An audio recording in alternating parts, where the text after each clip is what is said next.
Tri, Mas Tri tadi bilang nggak ada Mas Hensat di sini. Ternyata ada. Tahu gitu saya nggak datang.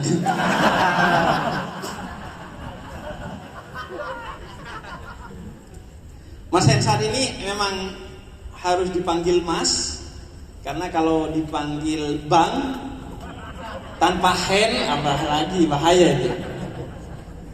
Jadi sudah benar dipanggilnya Mas Hensat aja. Dan Ma'iyah secara keseluruhan dan Kenduri Cinta secara khusus ini dikreasikan dan dibuat oleh Cak Nun itu untuk diantaranya, ini apa yang dikatakan Cak Nun sendiri, menghindari obrolan-obrolan seperti yang disampaikan oleh Mas Hensat.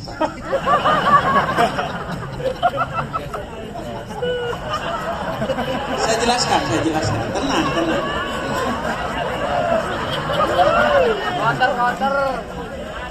Kenapa?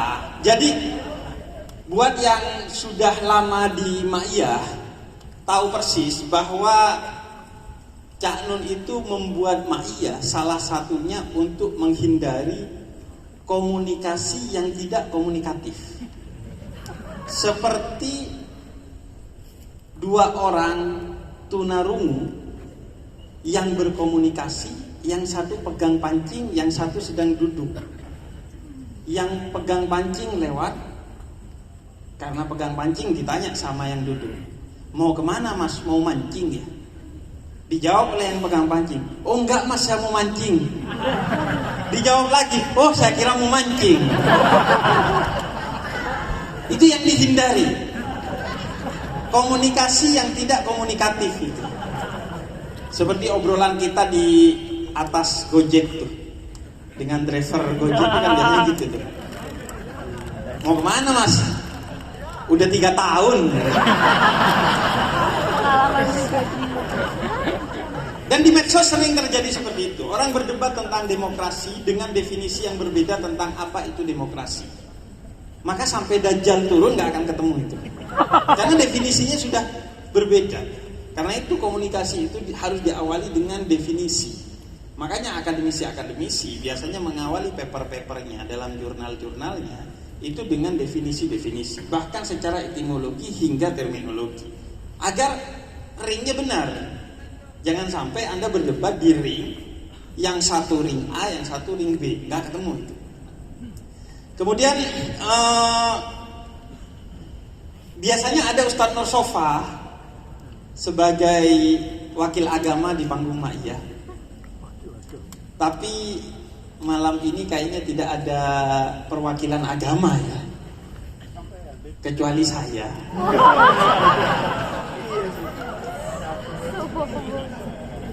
Ya masa ngomong ngutipnya Jepang.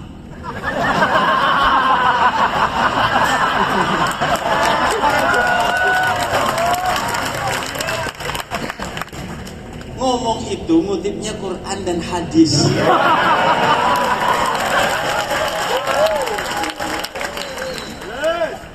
Pamer. Jadi mari kita selesaikan satu persatu masalah kita malam hari ini.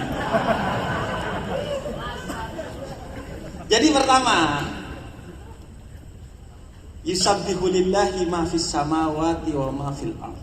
Segala sesuatu yang ada di muka bumi ini bertasbih kepada Allah. Termasuk orang Jepang sudah pasti, termasuk samurai, dan termasuk mancing. Termasuk juga Bang Dik dan para musisi yang tadi bermusik. Mereka membantu alat-alat ini untuk bertasbih kepada Allah dengan alunan-alunan yang indah. Nah karena itu musik itu tidak haram.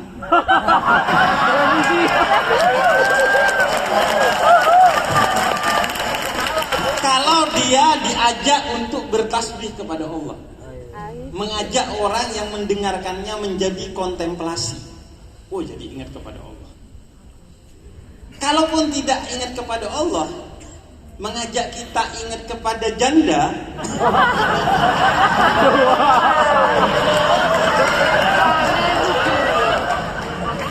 itu belum haram.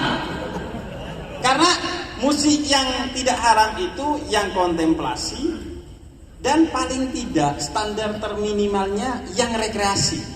Nah, tadi yang rekreasi itu. Nah, yang haram itu yang mengajak kita untuk provokasi. Nah, itu yang musik haram tuh. Jadi aman lah kalau pakai ayat itu. Kemudian ini saya mau masuk ke warung Madura. Jadi saya orang yang kalau tadi ditanya, apakah Indonesia ini negara yang inovatif? Saya jawab, Mas Indrawan, ini negara yang sangat inovatif. Karena hanya di Indonesia orang berani buka warung sampingan dengan minimarket. Saya tanya itu langsung, Anda bisa tonton di YouTube saya. Oh, mohon maaf, saya ini agak berbeda dengan Mas Indrawan. Saya ini semuanya berbasis Quran dan Sunnah.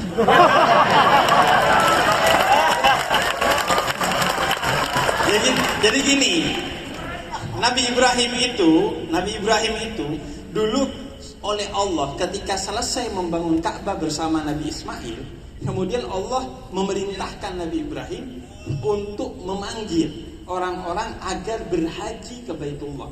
Karena itu ketika kita haji atau umroh, kita berseru labbaik Allahumma labbaik. Kita berseru atas panggilan Allah yang memanggil, yang diwakili oleh Nabi Ibrahim. Ketika diperintahkan, Nabi Ibrahim itu bilang, ya Allah, saya akan menjerit kepada siapa? Saya akan berseru kepada siapa? Sedangkan saat itu di sekitaran Ka'bah, bahkan di Mekah itu hanya tanah tandus, tidak ada orang. Siapa yang akan saya seru? Kemudian kata Allah, serukanlah. Tugas saya yang kemudian menyampaikan seruanmu ini kepada telinga-telinga yang saya berkahi, sehingga ia suatu saat akan datang ke Ka'bah. Karena itu saya gak pernah ngajak subscribe YouTube saya itu. Itu biarkan Allah yang mengurus itu. Makanya saya agak kebingungan ketika Mas Abraham nanya, TikTok itu penghasilannya berapa? Wong saya nyari berkah, gak nyari penghasilan. Jangan sampai saya spill webcamnya loh. Hanya di sini saya jadi Habib donasi. Di sini saya donasi, bukan industri. Saya udah boleh komen belum?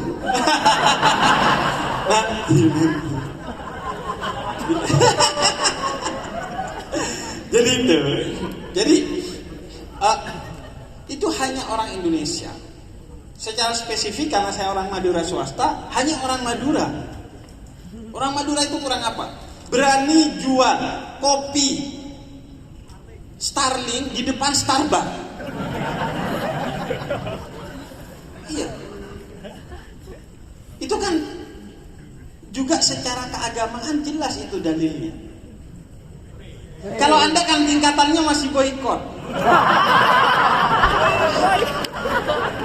Teorinya di dalam Al-Quran tuh, ja'al haq wa dhahaqal batil.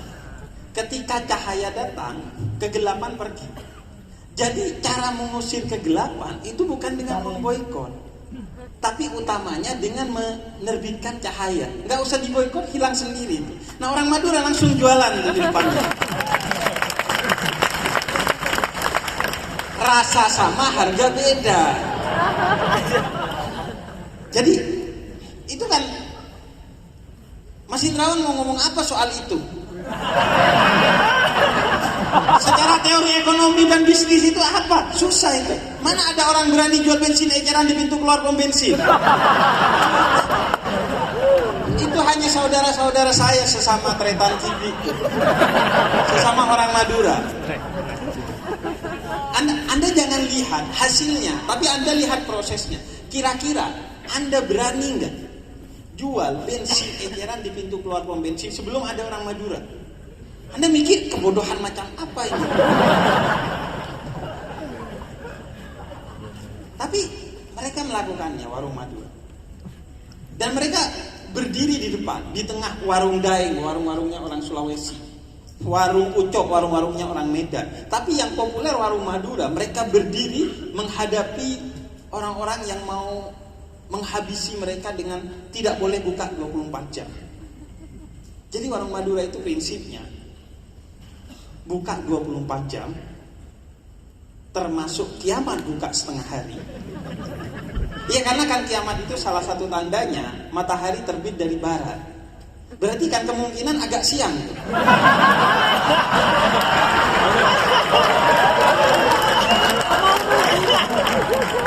Dan lagi-lagi katakan Kanjeng Nabi, kita orang Madura bergerak di atas dalil. Kata Kanjeng Nabi, kalau kiamat 1 detik lagi sedangkan di tanganmu ada bibit tanaman, maka tanamlah. Maka orang Madura, kalaupun kiamat beberapa menit lagi, dia tetap dagang. Karena itu ibadah dia. Jualan itu ibadah dia. Kerja itu ibadahnya. Jadi warung Madura itu buka 24 jam, termasuk kiamat, buka setengah hari, dan hanya ditutup kalau dipaksa oleh negara.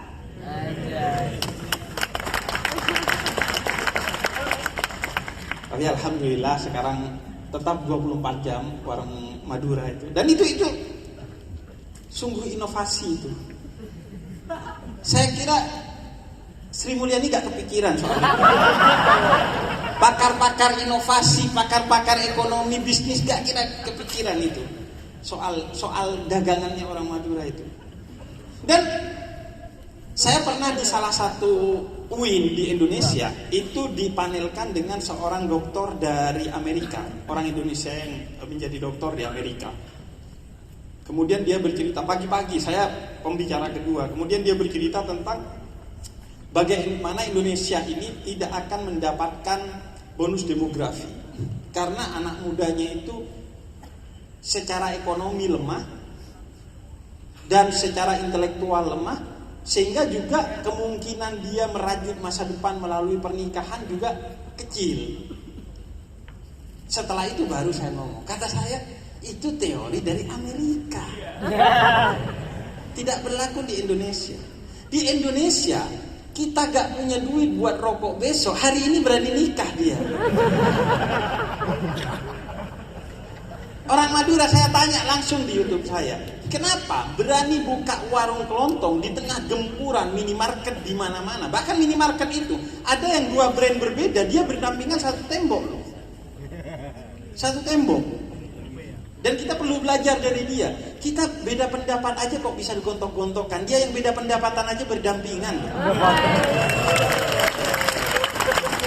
Jadi kok berani kata saya? Ada di YouTube saya. Kemudian kata dia, rezekinya semut tidak akan dimakan gajah dan rezekinya gajah tidak akan dimakan semut. Rezeki itu sudah tertakar maka tidak akan tertukar. Jadi bisnis itu nomor 2, nomor 1 itu iman.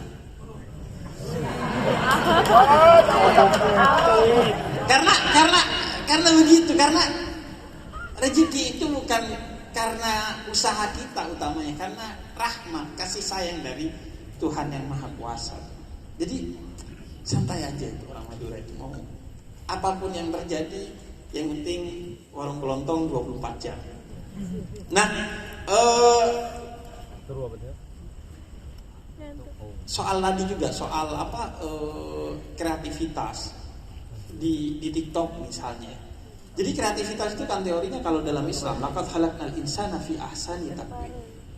Bahwa setiap kamu itu diberikan keunikan oleh Tuhan, yang kalau kamu cari dan temukan itu, maka kamu akan menjadi satu-satunya orang atau minimal orang yang pertama yang menjajakan itu ke pasar, sehingga kamu akan menjadi pionir, menjadi penemu, dan kamu akan mendapatkan hak paten terhadap hal itu serta bisa mengkapitalisasi itu dalam level yang paling besar.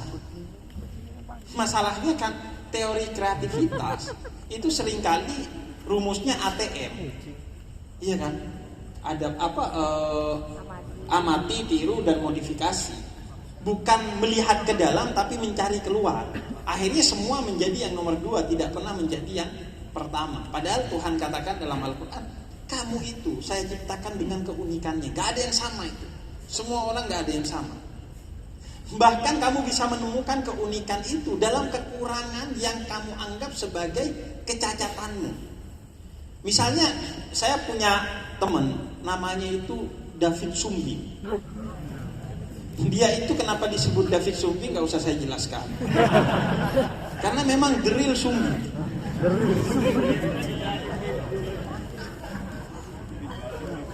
Iya, takutnya gimana gitu. Dan Anda tahu dia sukses di mana? Di mulut. Dia menjadi stand up komedian yang kata-katanya harus presisi dan menjadi penyanyi yang suaranya harus unik. Kan seharusnya orang Sumbing itu menghindari kreativitas berbasis mulut kan. Kalau di mata manusia.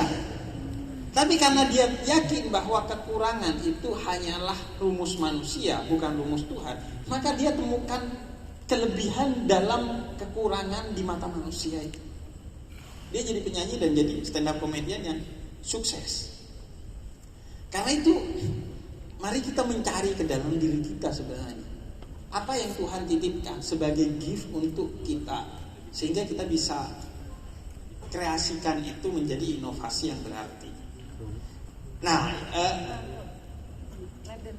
terakhir nih karena temanya Litas Kuno fi Ma'iyah dan kayaknya harus saya yang ngomong ini nih. Sombong amat. Jadi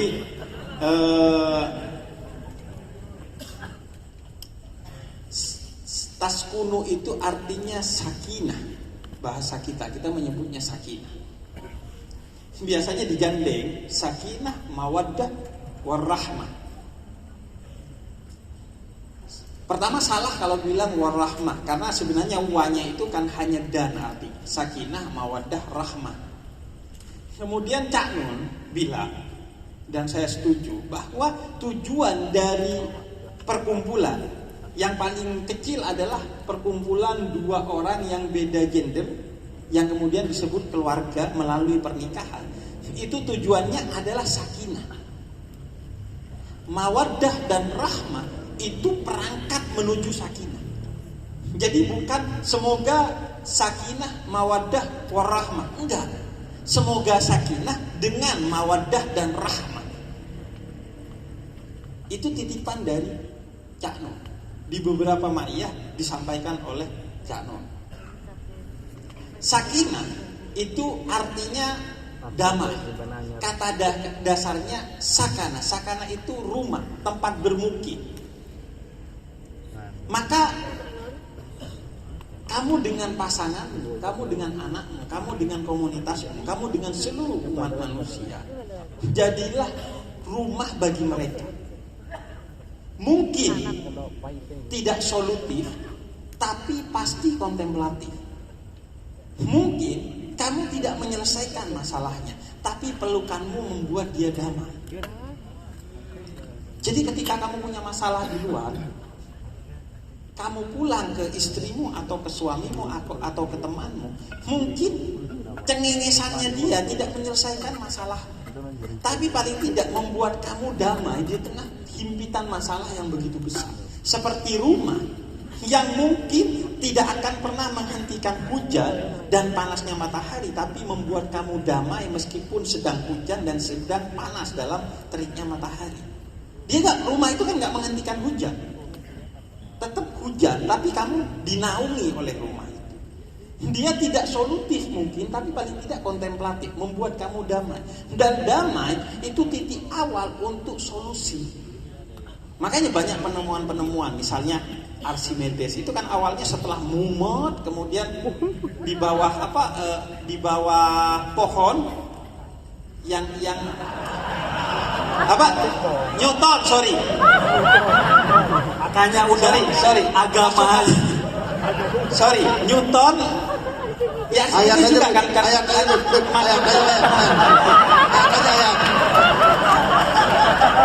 Oke. Saya akan kembali.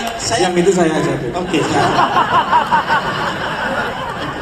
Saya akan kembali ke Nabi aja.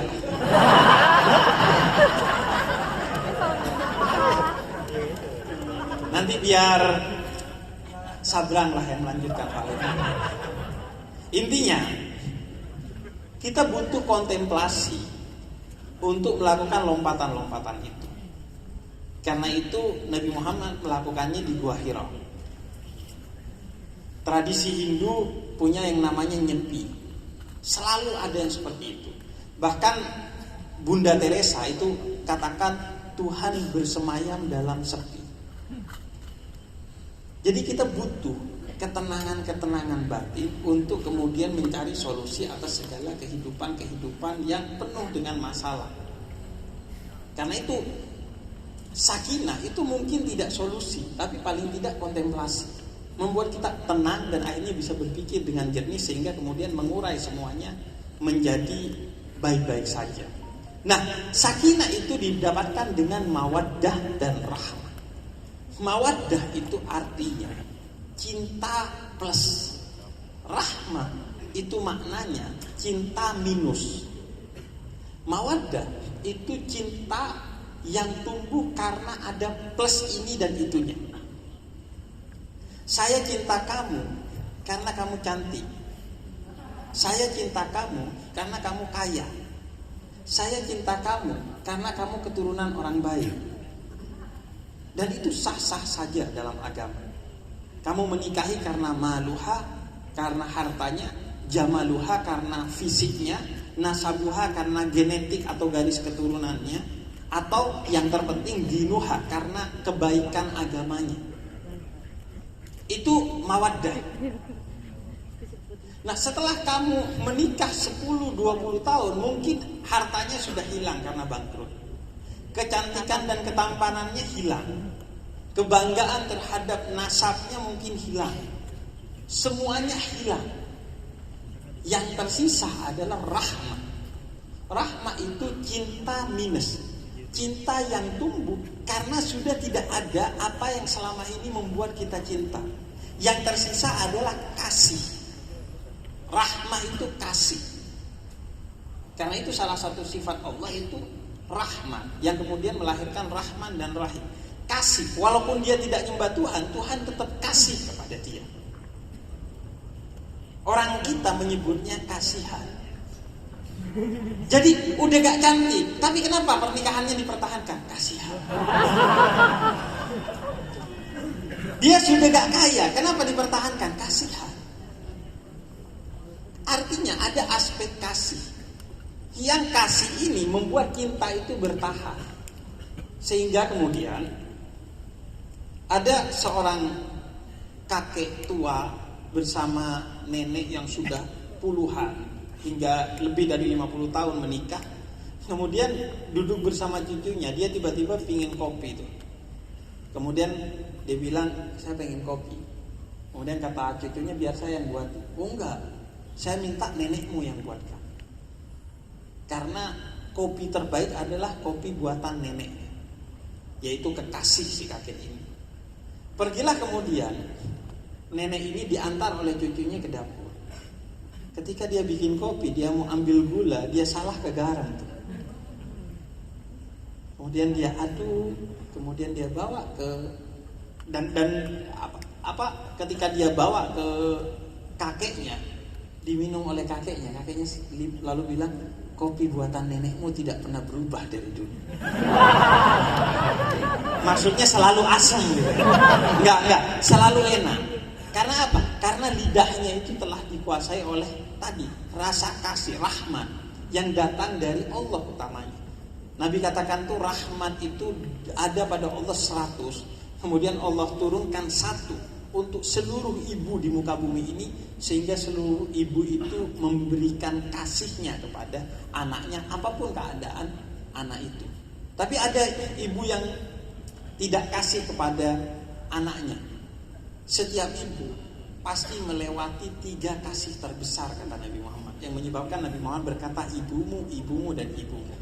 Kasih pertama itu mengandungmu 9 bulan. kasih kedua itu melahirkanmu dengan mengorbankan nyawanya, dan kasih ketiga itu menyusuimu hingga kamu tidak kehausan. Maka apapun yang terjadi setelah itu, 3 hal ini tidak bisa engkau tukar dengan apapun. Nah, karena itu hari ini kita ingin mendapatkan sakinah di kenduri cinta. Dulu sakinah itu kita dapatkan dengan plus Cak Nun, dengan kehadiran Cak Nun, dengan mawaddah, cinta karena Cak Nun. Saya masih ingat dulu kenduri cinta itu setiap nge-share di Twitter selalu nanya, Cak Nun datang nggak? Cak Nun datang nggak? Cak Nun nggak datang sepi, Cak Nun datang rame. Itu mawaddah, datang ke kenduri cinta karena Cak Nun. Tapi sekarang alhamdulillah kita setelah bertumbuh menjadi manusia-manusia rahmah yang datang ke sini tidak peduli ada Cak Nun ataupun tidak ada Cak Nun. Yang datang ke sini bukan karena utamanya mau bertemu Cak Nun, tapi karena tahu bahwa siapapun yang ada di panggung ini, dia memberikan sesuatu yang bisa bermanfaat bagi orang lain, yang itu menjadi nilai utama yang dititipkan oleh Cak Nun kepada kenduri cinta dan seluruh mahiyah di seluruh Indonesia. Karena itu ini amanat. Kalau Anda bisa mempertahankan kehadiran Anda di ma'iyah dimanapun, khususnya kenduri cinta di Jakarta, berarti Anda telah meningkatkan cinta Anda dari mawaddah ke rahmah.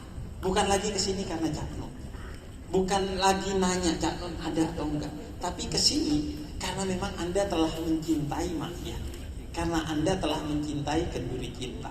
Siapapun yang berbicara Anda cintai dan Anda dengarkan, meskipun dia adalah handsome. Wassalamualaikum warahmatullahi wabarakatuh.